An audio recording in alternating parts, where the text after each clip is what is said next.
Halo semua, welcome to Auto Ledger.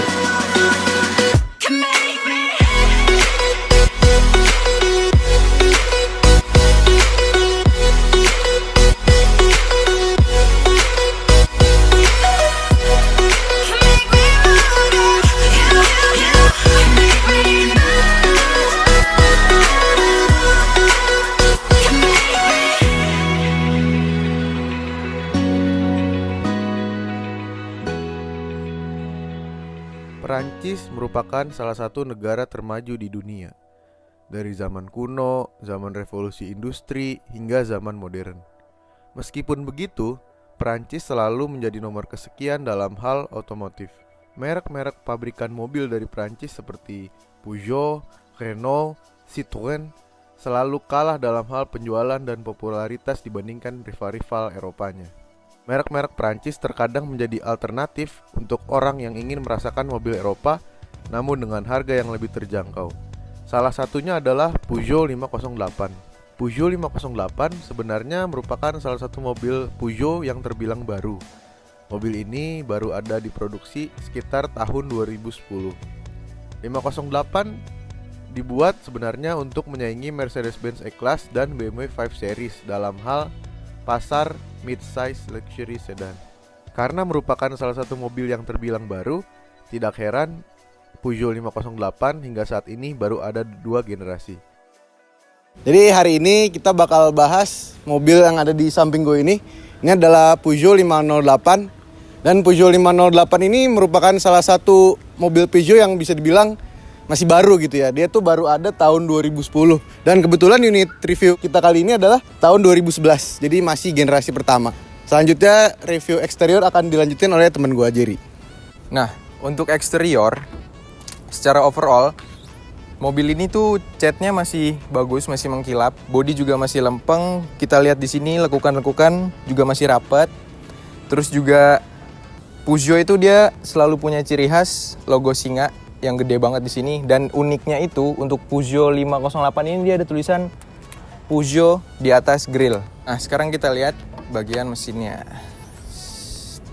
Nah, Peugeot 508 ini menggunakan mesin 1600 cc turbo dan dia tuh menghasilkan tenaga kurang lebih 156 horsepower. Menurut gue ini udah cukup buat menggerakkan mobil sebesar ini ya. Terus juga kalau kita bisa lihat nih di sini, ini dia ada lekukan-lekukan aneh itu sebenarnya bukan karena crash.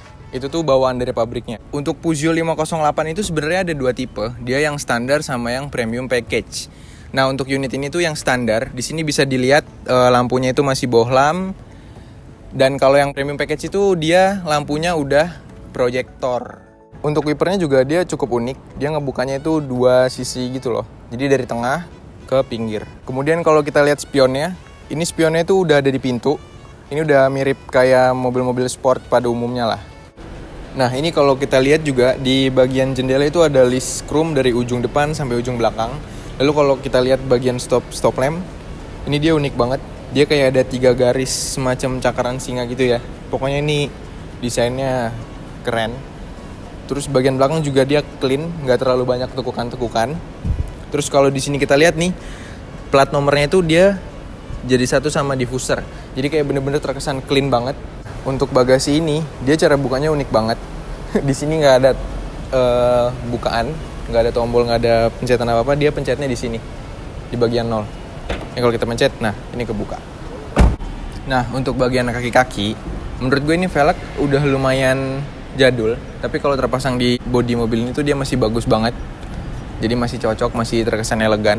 Lalu untuk ukuran ban, dia tuh pakai 215/55 ring 17. Lalu untuk pengereman ini dia udah model cakram depan belakang. Oke, kita bakal lanjut ke interior. Oke, kita masuk ke interior. Pertama dari sisi pintu, ini semua bahannya soft touch. Handle-nya ada di sini dengan aksen black piano. Lalu elektroniknya di sini ada tombol power window, lalu ada lock untuk jendelanya. Lalu ada pengaturan untuk spion. Jadi di sebelah kanan ini ada laci, teman-teman. Kalau dibuka, ini bisa buat ngatur headlamp. Lalu ada ESP, lalu ada parking sensor. Lalu di sini ada tombol untuk membuka tangki bensin. Lalu di sini ada tombol untuk membuka bagasi. Untuk di steeringnya, Ini modelnya palang 3 dan dia udah flat bottom.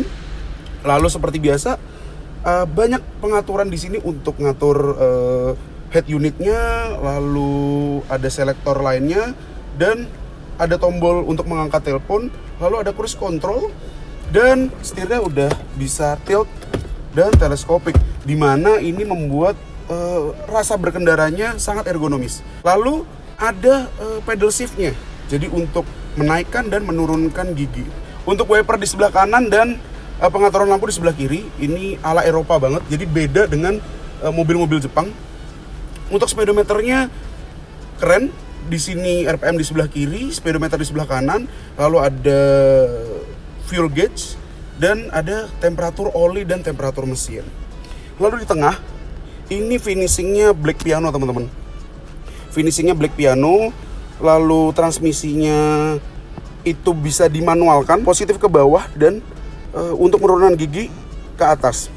Lalu ini bisa untuk sport mode dan bisa normal mode lah bahasanya. Dan di sini juga bisa untuk snow. Jadi mobil ini tidak licin jika dikendarai di salju, tapi untuk di Indonesia mungkin sangat tidak dibutuhkan ya teman-teman ya.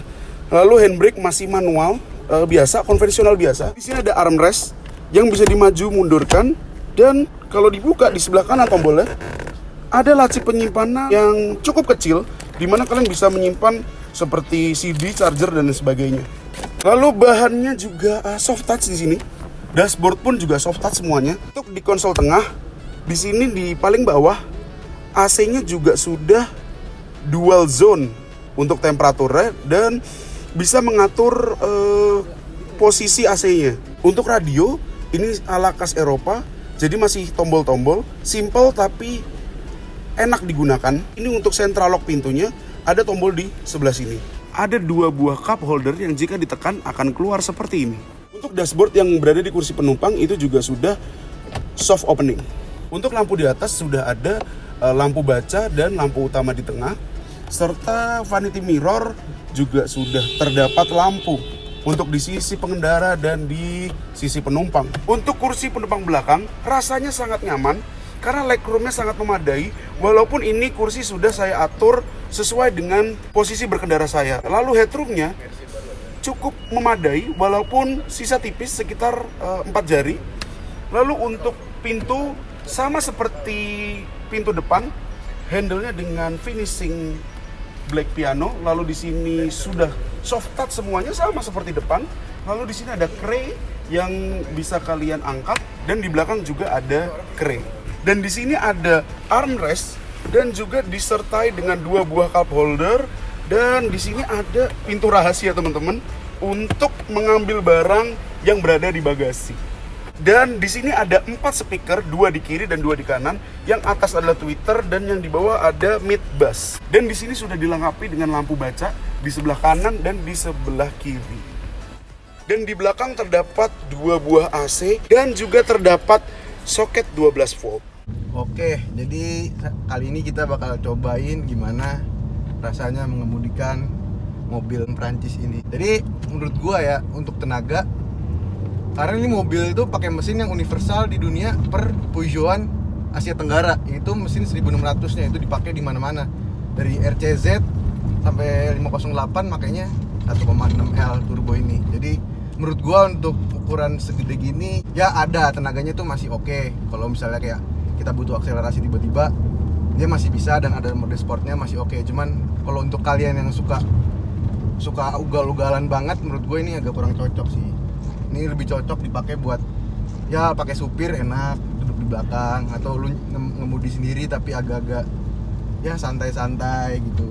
Nikmatin suspensinya yang cenderung lebih empuk daripada stiff-stiffnya khas-khas mobil yang ke sport-sportan gitu. Menurut gue lebih enak sih. Dan untuk handling coba nih kita coba tikungan.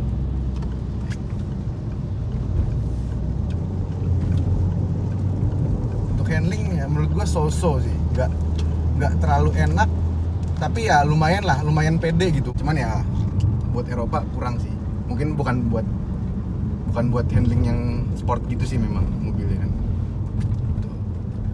Cuman satu poin di mobil ini yang paling gue suka itu suspensinya. Ini suspensinya lumayan empuk nih, enak untuk ukuran sedan dibandingkan Camry ya. menurut gue enakan ini.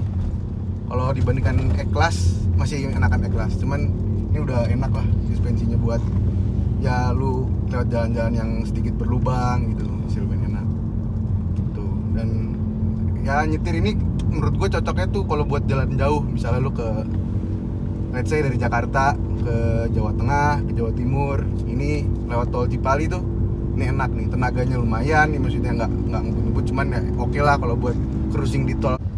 Nah sekarang kita coba untuk radius putarnya. Lihat ya. Nah untuk mobil ini radius putarnya agak-agak payah ya, maksudnya agak-agak jauh gitu.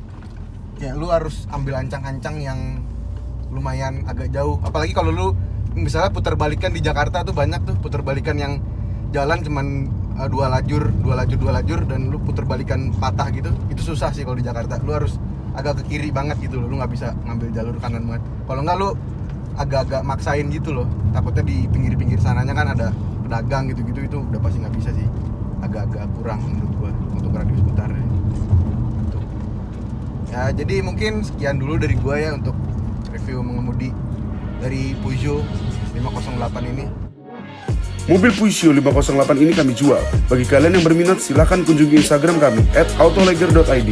Don't forget to like, comment, and subscribe JSP Production ID. Bye!